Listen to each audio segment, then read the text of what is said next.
Thank you. Thank you so much, and thanks to Mayor Dean for the kind introduction. I don't often get introduced by politicians. In Florida, I don't think I can remember. Maybe once it happened, and then they put an end to that. I was going to just first of all start by saying how lucky you all are in Nashville to have leadership like Mayor Dean in a city that cares about its library system and stands up and fights for its library system. Down in Miami, the Miami-Dade Commission is in the process of gutting the library budget. And the mayor decided he was going to be a budget cutter, and he turns his sights on all the libraries in town. So that kind of tells you the priorities for South Florida, and also why I still write the column that I write after all these years, because I can go after those guys, and it makes me feel better. I don't know if it does any good, but it ruins their day, and that's all I care about.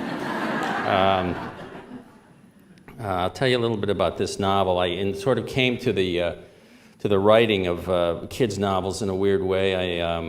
If you've read any of the grown-up novels, you know that they're fairly twisted, that I'm not a well person. And so I was surprised when I got this call from this editor who said, "You want to try writing for kids?" And I said, "Well, you obviously don't have any of your own, or you wouldn't be asking me that question."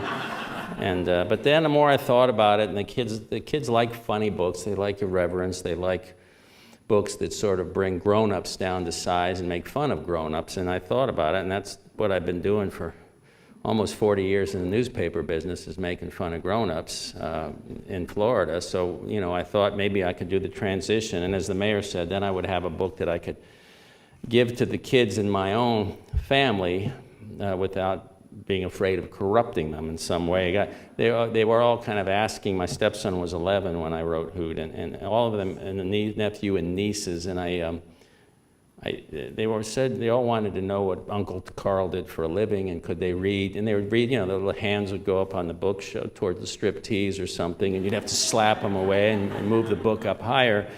Then, of course, the movie came out, and that was the end of that. So I wrote Hoot as sort of as I was going to do only one, and that storyline was sort of ripped out of my own childhood, and I didn't have any trouble sort of reverting to the outlook of a young boy, and my wife wasn't surprised at that. She said, "You've never really advanced past adolescence anyway, so you shouldn't have any trouble writing from that viewpoint." And I found it pretty easy. I mean, I don't mean the writing is never easy, but I found it easy in the sense it was kind of fun to go back and see the world through those younger eyes. And the best part was the kids in my family liked the book, and that's all I cared about. And I was going to stop with that one, and then the book did well, and I started getting these letters from young readers. And you got to understand, if you've spent your life in the newspaper world, you do get mail, especially when you write a column in South Florida, and the mail you get is not something you really look forward to every day. And I mean, for instance, I get a lot of prison mail, and I learned a long time ago the hard way that you don't respond to prison mail, because then everyone else on the cell block starts writing you, and you have like 10 new best friends all doing 20 to life, and they're all innocent, and they all want you to write their story. So, and then I get the hate mail that comes in Crayola, big letters with the ends, backward ends, and things like that from the Panhandle area, and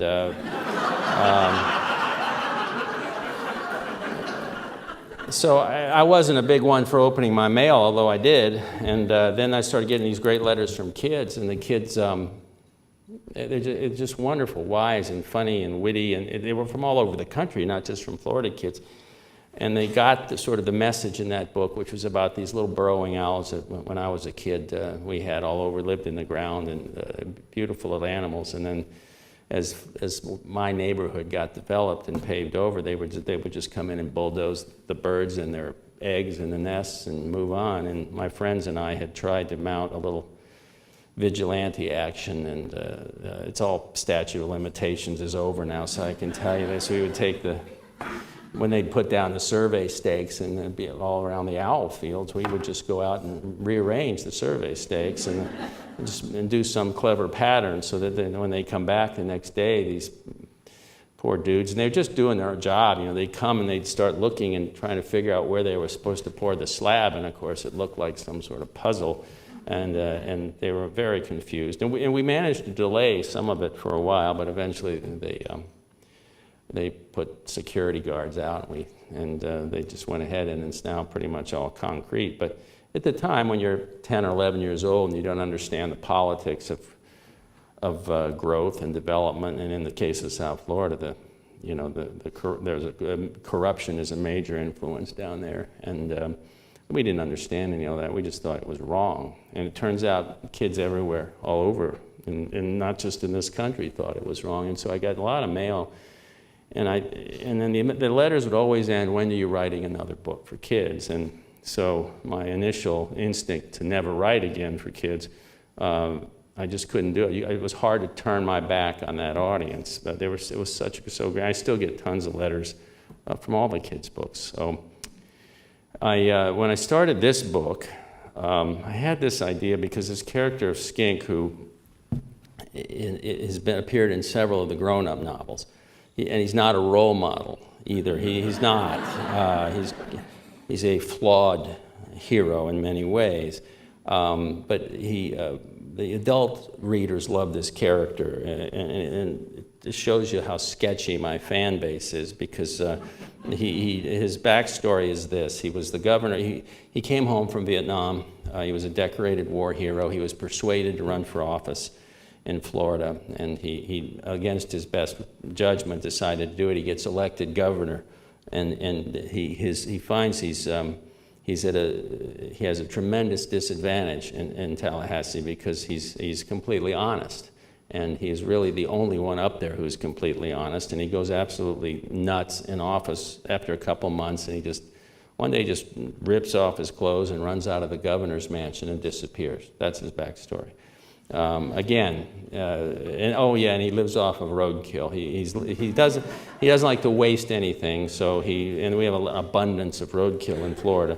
So that's what these are all the little things I gave him, and he's only going to be around in a couple chapters in this first book that I put him in. It was in 1987, and the book was called Double Whammy, and it was a very twisted story. It was about sort of murder and corruption and indiscretions on the professional bass fishing tournament. Now, you all in the South know about bass fishing tournaments. This book was ahead of its time. I mean, I was sure that John Cheever and William Styron and Philip, everyone were going to come rushing to the bass fishing milieu after my book. Oddly enough, it didn't happen. I'm the only one that's ever written a novel about bass fishing that I know of. But at one point in the course of telling this story, you have to send the proposal to New York. And I said, I've got this great little novel. It's about all this wrongdoing and nefarious behavior on the professional bass fishing tour.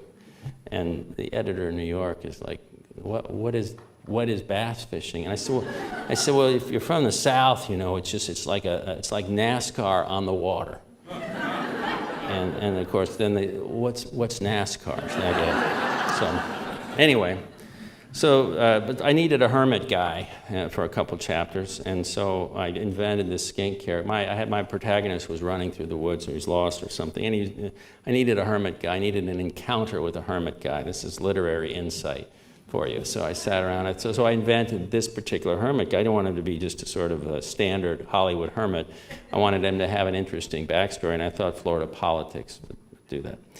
And as is the case, and it's a wonderful thing when you're with your books, when a character surprises you, and in a good way, and and all of a sudden Skink, this weird guy, the former Governor Clinton Tyree, is saying and doing these things, and then on the page that I didn't expect, things that I wished I had said and done and gotten away with in all my lifetime in Florida. And I liked the guy. And so I'd leave him around for a while on this little stage in my head. And by and by, he sort of takes over the novel. He becomes really the moral engine of this strange little novel, and ends up sort of dominating everything. And so I finished the book, and I sent it up. I think I'm done with him. That's it. I was very pleased, because a lot of times characters will disappoint you the other way. You have these great hopes and dreams for a character, and they really start bumming you out, and you've got to get rid of them. I was at a function with Elmore Leonard years ago, the great mystery writer, who was a good friend of mine. And he was at a function like this, and somebody who had read every one of his 87 novels raised their hand and said, then in this last Train to Yuma or whatever, this character Tex, I love that character, and then in chapter 17 you killed him off. Why'd you do that? And Dutch just looked down and he goes, well, he was boring me. He said, if he was boring me, I knew he'd be boring the readers, so I got rid of him. And that's about how complicated it is. It's really true that when you get a character that just sort of, you go, oh, this guy is just dragging everybody down. He steps in front of a bus, or there's some other thing. You got to get rid of him some way. Unfortunately, there are writers who don't do enough of that, who they leave. There are characters that the readers are begging for them to take a vacation halfway through the book. But anyway, but Skink was one of those great characters who I just liked him. And then I start getting the letters from people, the readers of that book, that love him. When you're going to put Skink in another novel, when you're going to put him in. I never thought about really I don't have like a Joe Detective guy who keeps coming back. So I hadn't really done that before. And so, but sure enough, I started dropping him into other novels, and excuse me a second. And again, he proved popular. So I kept on and on and on. I think he's in about a half dozen novels, and at some point, my own youngest son became old enough to read the grown-up novels, and he liked Skink, and he thought his buddies would like Skink. And I thought, well, maybe it's time to stop protecting the youth of America and let this character loose. And the way I decided to handle it with this particular book was I had, the story is told through the eyes of a kid who's a teenager named Richard, who ends up, his cousin, sort of a wild child, she ends up running away with a guy she meets on the internet, who turns out not to be who he claims he is. And Richard is alarmed, but because she's run away before, the rest of the relatives aren't that alarmed, but Richard is determined. He said he's got to find her, something's wrong. He ends up very improbably in a car racing across the state of Florida with this crazy one-eyed ex-governor scooping up roadkill along the way. And their mission is to find the cousin. But the story is told through Richard's eyes. So Richard gets to edit some of Skink's language. For instance, he has a foul mouth, and when he gets angry, he says a lot of bad words. And you don't have to hear them in this book, because it's for kids, and because Richard just says, then he got mad and started cussing. I don't want to tell you what he said.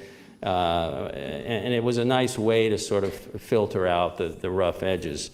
As much as was needed, his personality. And I just like the idea. Kids love books about adventures, and they also like flawed heroes. The kids of today are much more sophisticated. The kinds of books they read today, especially in the young adult or the teen market, much more advanced and sophisticated than anything I had to look at in my generation. And so they are hip to the fact that sometimes, grown-ups aren't perfect. Mom and dad sometimes aren't perfect. So this hero is not a perfect guy. He's far from perfect. He does and says things. He steps over the edge, but his heart's in the right place. He believes in something, and he believes in particular in loving the place that he lives. He's passionate about Florida. He gets very hacked off when he sees a litter bug for instance, throw a beer can out the window of a truck. You or I would just say, what a moron. How can he do that? Skink doesn't, that's not in his DNA. He follows the individual to wherever he's going, and then a lesson is imparted. So that's just the way he is. What else? I wanted to, one of the things I have to also, when I talk to kids about, a lot of kids want to know about writing. And the first thing is, how do I become a writer? What do I do? And I say, well, here's the deal. If you do to become a writer, I have the first rule that I tell them is never, ever write about roadkill. Because I very innocently used this little affectation for skink, because I got the idea from a story I'd read about a state trooper in Pennsylvania whose nickname was Officer Roadkill, because every time a deer got hit or a marmot or something, they would call him and he'd come scoop it up and he would take it home and eat it. He had a walk-in freezer with all the roadkill. And I thought, well, there's a hobby right there for you. So I just stole that little thing and gave it that idea to skink, and not thinking anything of it and not realizing at the time, this is one of the hard lessons you learn when you're writing. I did not realize that there is an entire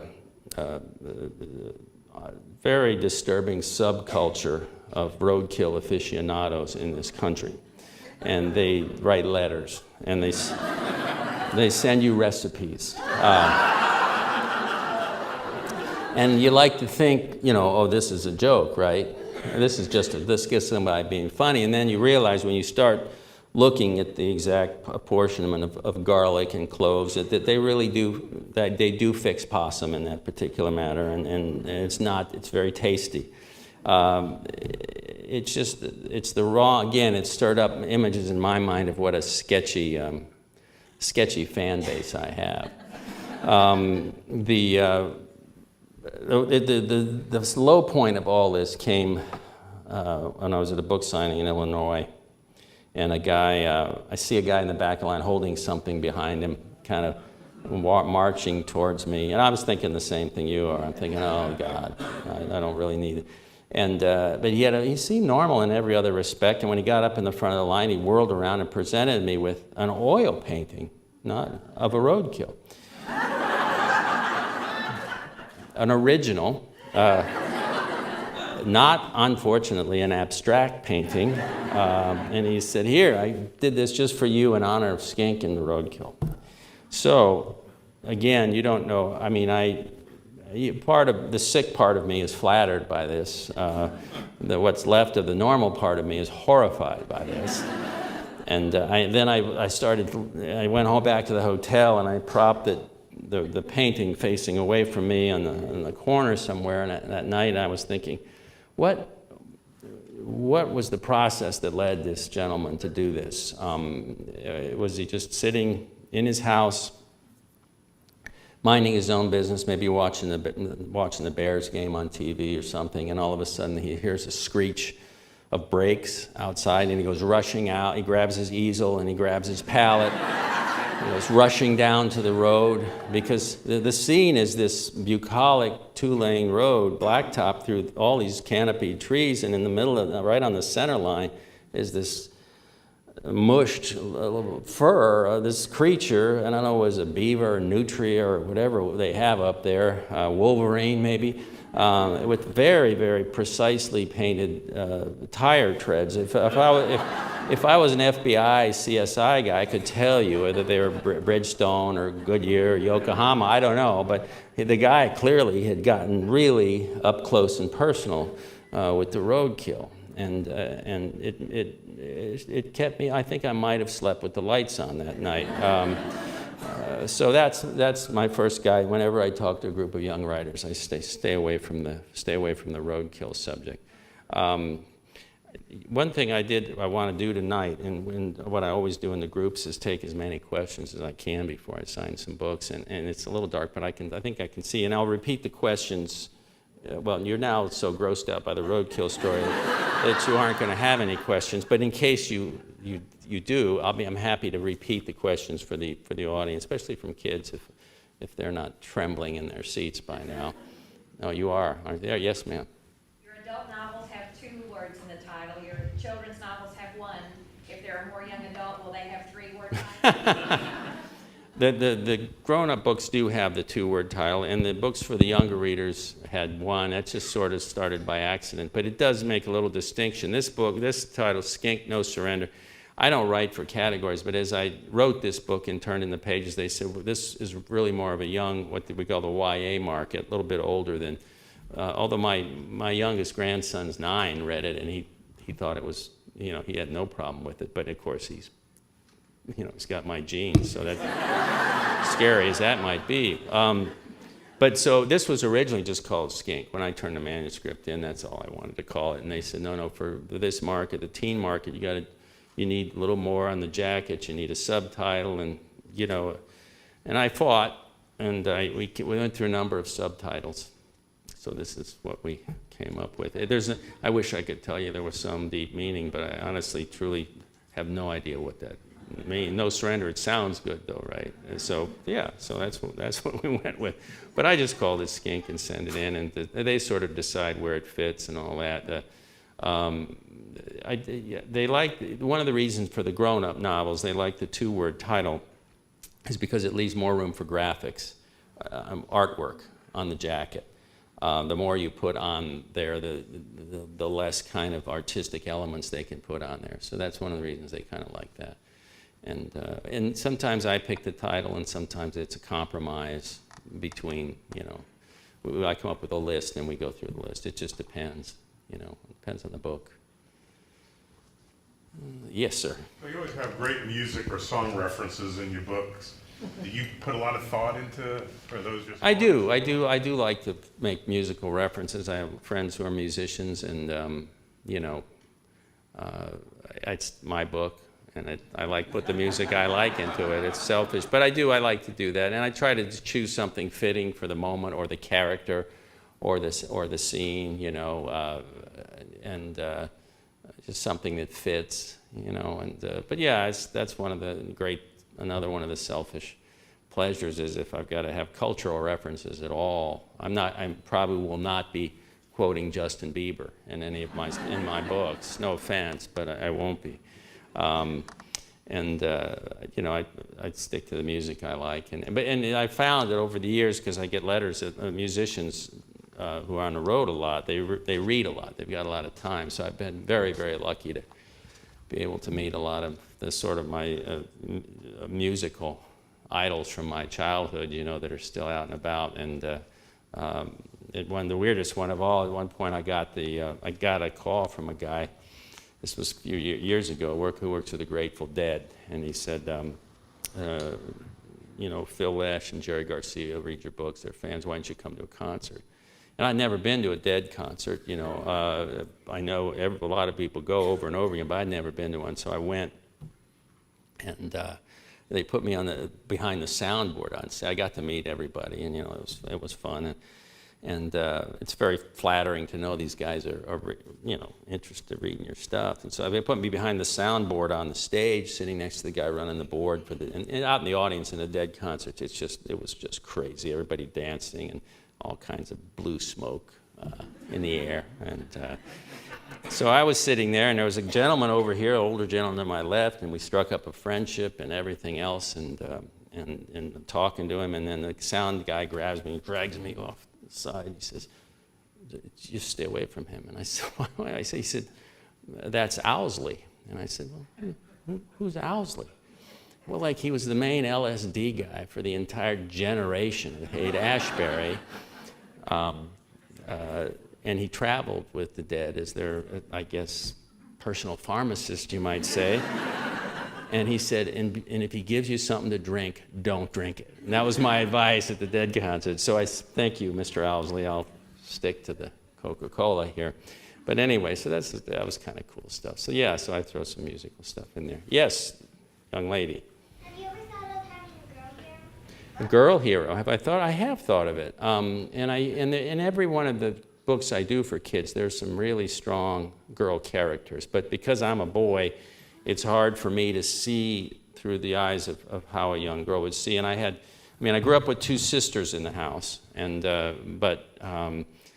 Yeah, but I have. But in every one of the kids' books, in Hoot, there's a very strong character named Beatrice, who everyone thinks you think she's kind of tough and a little bit of a bully in the first part of the book, but she turns out to be a terrific person. And that was sort of a childhood memory of mine, too. And again, you put those characters on the stage and kind of see how they do and how you're handling them. And so that gave me a little bit of confidence. It would be a good idea. It might be something I try. It might be, because some of the grown-up novels, which in 40 years or so you'll be allowed to read,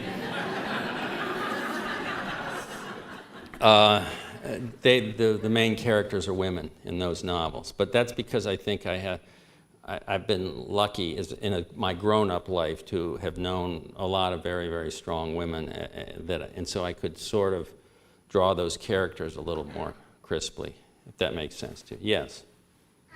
What kind of books did you read as a kid? Oh, well, when I was a kid, we didn't have a lot of the cool books you have now. So we didn't. I read The Hardy Boys, which was a mystery series, and I read a lot of, I was a sports nut when I was a kid. I read a lot of sports biographies, like of my baseball heroes, Hank Aaron and Willie Mays and Ted Williams and stuff. I mean, I read a lot, but there wasn't a lot of literature for kids your age when I was that age. And I mean, there were sort of traditional, older kind of books that everyone read, Willy Wonka and that kind of stuff. And I, for whatever reason, stayed away from that stuff, and I went more for I liked sort of the fast-paced mystery books. I always did, because you turn the page and you couldn't wait, and then there was another book in the series, so you ran out and you got that book from the library. But that's kind of the stuff I read. And I read a lot of newspapers when I was a kid. I mean, we had two newspapers in our house, a morning paper, the Miami Herald, and then the Fort Lauderdale News in the evening. And so I always loved reading newspapers, and I kind of knew I wanted to be a writer, and I thought that would be a good place to learn about writing, so that's why I got a newspaper job when I got out of college. But I was lucky, because I knew when I was young what I wanted to do, and I was able to do it. It was pretty cool. Yes, sir? Do you have any adult novels in the pipeline? I do. As soon as I don't really have downtime, so as soon as I finish Skink, I started up on another grown-up novel, but I'm very superstitious about saying much about it. I'm one of these. I'm just paranoid that I've taken the wrong path in it and that it's all messed up, and so I don't say much about it. And what I could tell you about it, I couldn't tell you with these lovely young people who are here tonight. But it's one of the characters who was in this last novel I did called Bad Monkey, and it's not the monkey. And takes place, part of it down in the Keys and elsewhere. So I'm sort of fumbling my way through it. But yeah, as soon as I get off the book tour, I'll be back at it. Yes, ma'am. Is there a subject that you have wanted to take on and you haven't yet? Oh gosh, that's a good question. Is there a subject that I've wanted to take on and I haven't yet? Well, I will probably not in the newspaper column, because I've done, I've offended everyone there is to offend. But I'm trying to think of in the novels. Yeah, there probably is.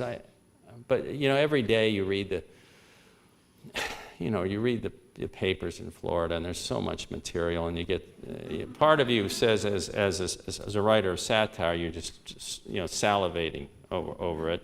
But as a citizen with kids and grandkids, it infuriates you and ticks you off so much that there's all kinds of targets. It's really you find yourself picking what are the biggest things to do. I mean, but I get inspired by it all the time. I'm sure there's stuff that I haven't done because there's always something new. There's every new trend of vice and sleaze begins in Florida. Every trend. If South Florida, this is true. We lead the country in Medicare fraud. We lead the country in identity fraud. We lead the country in mortgage fraud, and we lead the country in foreclosures. It's just astonishing. So, and of course, dope. We lead. Drugs, narcotics. We lead the country and all that stuff too. So, there's just no end to the number of characters that pop up on your radar screen when you're a writer, and you just read a little. It can be a 5-paragraph news story, and there's a novel in there somewhere. That you read it and you go, wait a minute. What if? And that's the game. We play as novelists. What if? And then you just take off like that.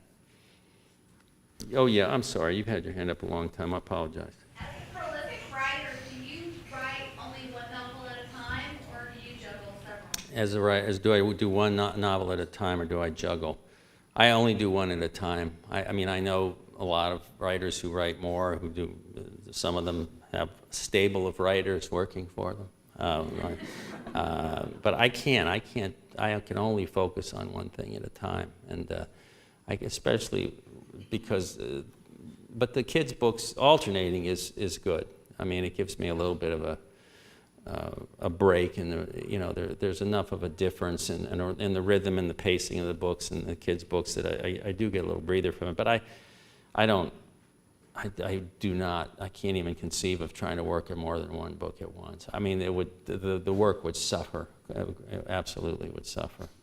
I envy them. I mean, I admire them for having that ability to have all this stuff going at once. But it's too much like a factory for me. I mean, I just agonize over sentences and fret about adjectives, and I rework dialogue 50 times before I get it right. I mean, it's just my process isn't like that.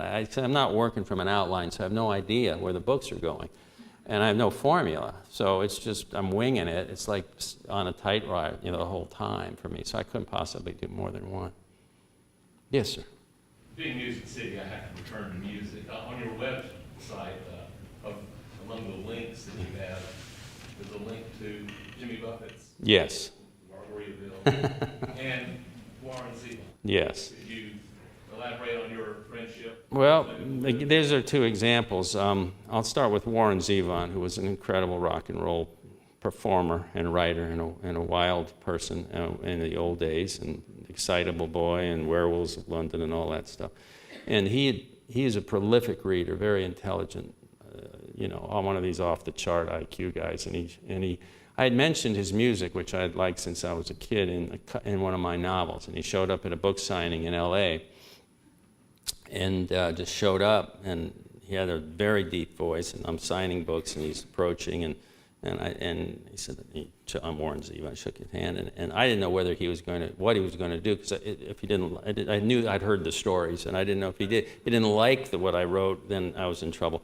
He just said, "You want to have coffee afterwards?" And I said, "Okay." We went and had coffee, and we sat there for like 2 hours, and he was completely clean and sober at this point in his life, and we talked about writing. What he wanted to talk about was writing, the language, the love of language, the rhythm of a line of a lyric, and that's where we became friends. He said, "We ought to do some songs sometime."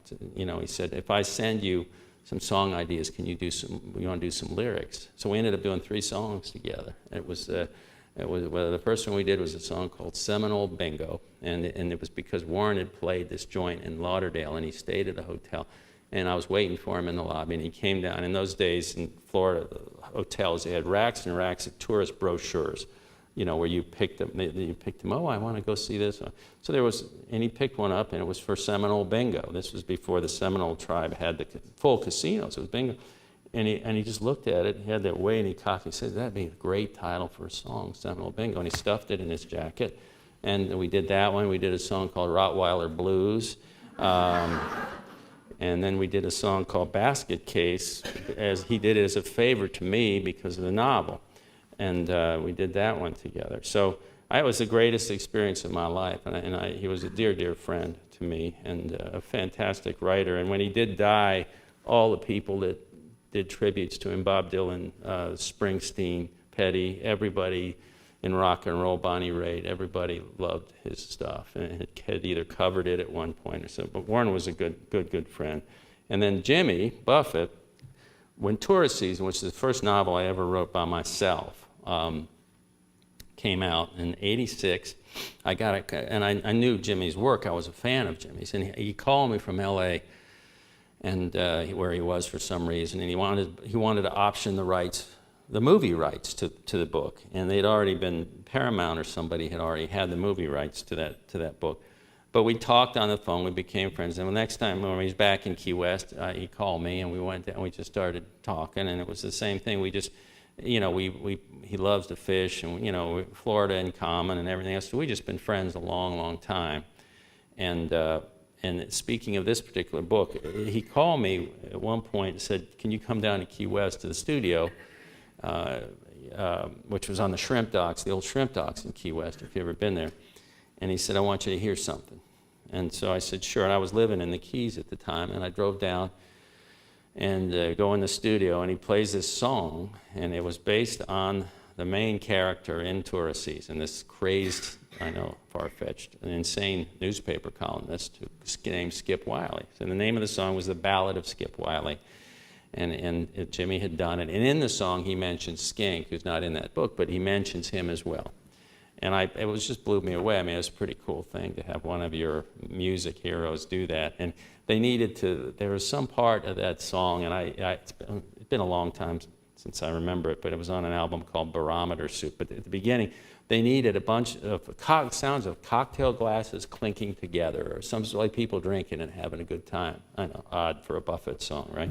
So anyway, that was my contribution, was holding like some sort of margarita glass and toasting someone else and making party noises. He knew better than to let me sing, so that's what we did. But it was very cool and nice. I mean, we've been good friends. We go fishing together sometimes still, but this is what I'm saying. It's one of the great perks of it's something you don't think about when you write the book. You really don't think about, you send a novel off, you don't think what famous people are going to read this, or people, I really think about, how's my family going to react, or are my kids going to like it. I don't ever think in the cosmic terms, or what actor would play this role, or do that. I've never done that, so it's always kind of a kick when I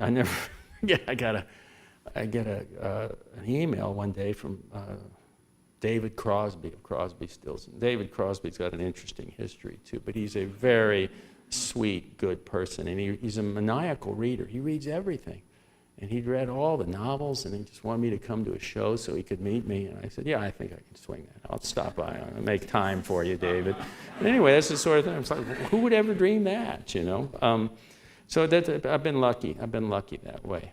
But again, I will say this, that all that aside, the most amazing thing for me has been getting the letters from the kids when I started doing these kids' books, because I just was not used to, that kind of, when I was a kid and I read a book I liked, truly the farthest thing from my mind would have been to sit down and write a letter to an author. I would have never thought of that. And they write you these letters, and they tell you these stories, and they tell you how they connect. And I'm amazed because I'm writing about Florida, but they can be writing with me from, Norman, Oklahoma. But they've had some experience that resonates with something they've read, and it's a very, very cool thing. And sometimes it's very, very touching. I had a character in one of the kids' books called Chomp, whose home was about to be taken away by the bank if the dad didn't, come up with some money. They'd fallen on rough times. This was after, the big recession and everything else, and they were helping out their father, trying to make some extra money. So, and the book goes on. That was just one little backstory for one of the characters. But a little boy wrote me from somewhere, and I wish I could remember where it was. And he tells me how much he liked the book. It's funny. He had a great time. He says, and I really identified with the main character because the bank is trying to take our house away right now. And just, whoa, it just, crushes you. But through all that, he sat down to write me this great letter. So that's why I keep writing those books. It has nothing to do with anything except that it's a very, I can't say no to those kids. You don't want to disappoint them. They want another book. I'll do a book for them. And it really makes you stop and think about why you become a writer in the first place, and that's to touch people and to make them, and especially if you can give them a laugh or two, which I try to do in my novels.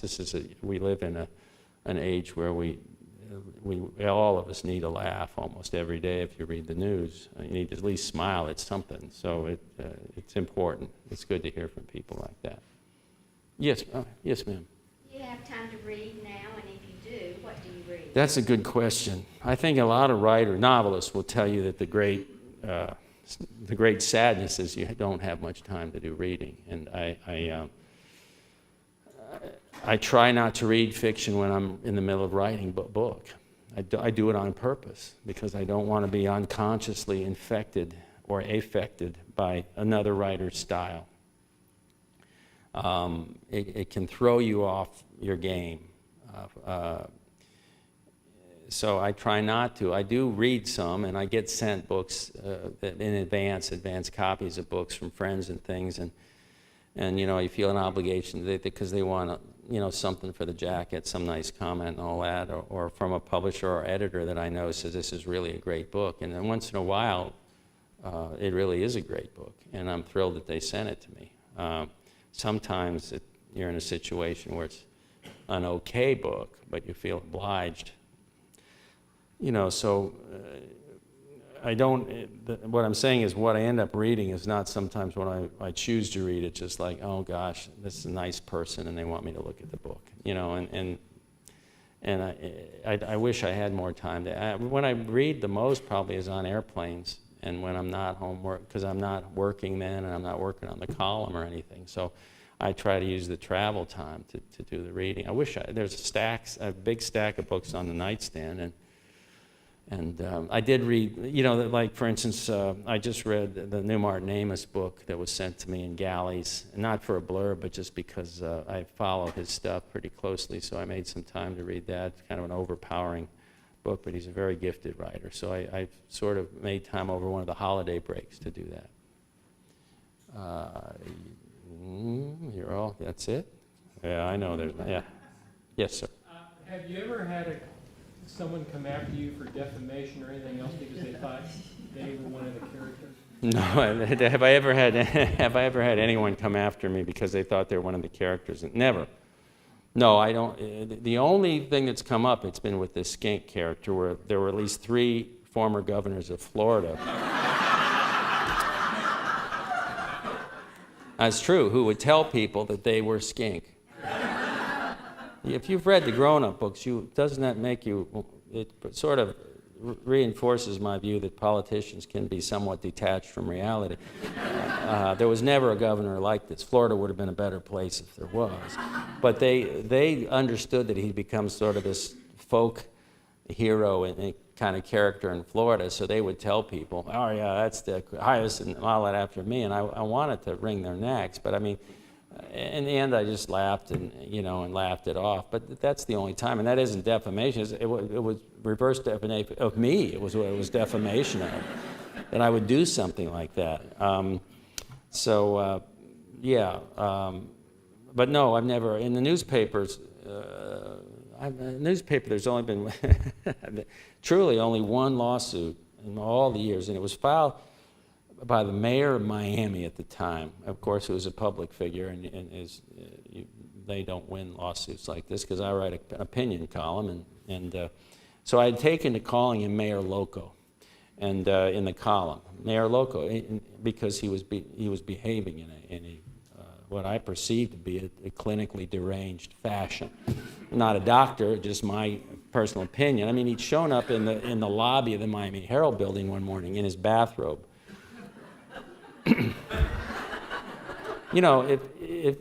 It's cute if that's Bill Cosby doing it. It's not cute when it's the mayor of the city doing it.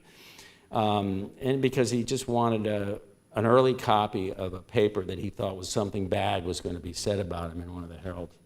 That kind of nutty stuff. He had, this was after he was out campaigning in a section of town that was pretty tough. And he was just like barging up to people's doors, and this was about 9 at night in Miami, which banging on the door saying, this is Mayor Suarez, I want to talk to you about the election. And this is a true story. There was an elderly woman minding her own business, watching the Golden Girls or whatever on TV, and this guy pounding on her door. she runs and gets a .38 caliber revolver, which is perfectly normal reaction in Miami. We're all trained to do that. This is part of what we, and she stands at the door and says, go away, I don't, oh, it's the mayor. She goes, I'm going to shoot through this door in about 2 seconds. He goes, whoa. So he was whisked away, but there were reporters there at the time. So I just started affectionately calling him Mayor Loco, and so he filed some lawsuit that was thrown out in about 32 seconds. But that wasn't even a real lawsuit. And he's a Harvard Law graduate too. That was the other thing. He should have known. He should have maybe studied harder, but he would have known that it wouldn't have happened. But I was somewhat redeemed in his eyes later because the publisher of our newspaper at the time was a very nice and good gentleman named David Lawrence, and but he could do some things that just didn't, and he wanted the whole community to love him. He was like the kumbaya guy in a town that was not that way. And at some point he decided, he announced in his op-ed column on the Sunday page of the Miami Herald that he was thinking about running for governor of Florida, the publisher of a newspaper. So I started referring to him as Publisher Loco in the column. And Mayor Loco actually felt better about me after that. Dave did not like it, but it's a measure of the newspaper that I was able to do it and write it and put it in. Not very many papers would have let a columnist do that. You know, that's why I still work there. They don't mess with me. And I'm not bragging. It's just that after so many years, I've been doing it since most of these people who are running the place were born since then now, and so they just stay away. Also, they don't want their fingerprints on the column. Oh, that's another Hiaasen column. Okay, you want to take that? No, you go ahead and take it. So it's nice. They just stand away from it, like toxic, you know. You all have been terrific, and if there aren't any more questions, oh yes, there's one. I'm sorry. Will would I write a memoir? Oh, the Downhill Lie. Oh my God. This is a book she's referring to that I wrote about golf, a nonfiction book. This is truly probably the scariest and most demented of all the books I've ever written, because every word was true. After 32 years, I'd given up golf when I was a kid, and kind of after my dad passed away, and so for 32 years I didn't play golf, and then one of my friends from high school and I reconnected. There's a lesson in this, by the way. If you do hear from a friend after 30 years, maybe you know. And he said, "Come on, let's play. Let's go play golf like we did, you know, back in the day." And so I took it up again, started playing it again, and I just started keeping this diary. And it was a terrible, terrible time in my life. The only way that I was rescued from golf, which isn't in the book because it happened afterwards, is that I hurt my back, and I haven't been able to play. But at one point, I sunk a golf cart, and I thought everybody in Florida, I just thought, oh, well, I'm sure this happens all the time, because all the courses have lakes and ponds. And I'd hit a ball down by the water, and I'd parked on the side of a hill, and the brake, I thought, was set, and I went down to look at my golf ball, and I hear something coming down the hill in my direction. It's a golf cart. And this is a lake, there's gators, there's water moccasins, all that stuff. And I don't care about any of that. All I care about is I got a brand new set of golf clubs on the back of that golf cart. So I jump on like it's some sort of stagecoach. I throw myself on the back of this thing, and as the thing is going under, I unstrap my Callaways and I heave them back up on the bank. I rescue the Callaway, of course, in the water. And then I jump out and I watch, and all it's now you see is like the little top of the golf cart. And I throw my cell phone up too, so I call the clubhouse. And I said, yeah, I'm out on like 15 West, and I'm sorry, I sunk one of your golf carts. I said, maybe you should send out whoever you send out to pull the golf carts out of and there's a long pause, and the guy says, we've been open 50 years and we never had anyone sink a golf cart.